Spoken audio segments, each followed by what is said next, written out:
My name is Davido. Can I show you my favorite one artist? Can I show you my favorite one artist? Are you sure? Hey yo, Eco. You ready?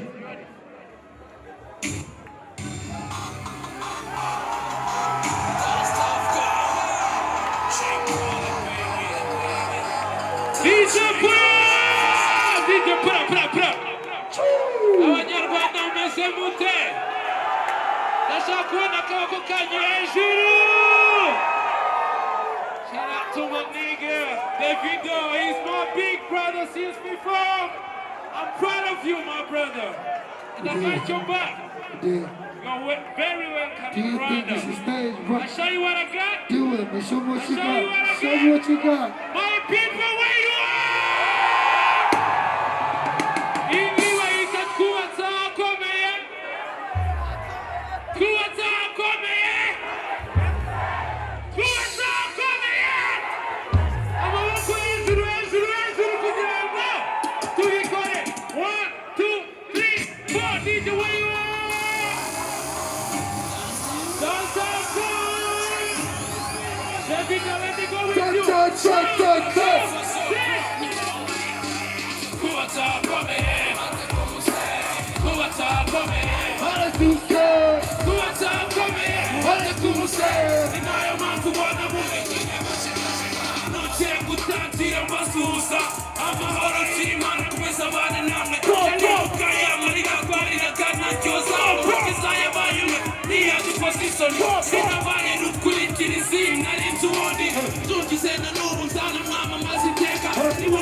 Make some noise for my brother Jah! Iminsi mikeya muraza kubona ibintu bikomeye cyane kuva Kigali kugera Lagos. Thank you, my brother. I love you so much, my nigga. You guys ready to party tonight? You guys ready to party tonight?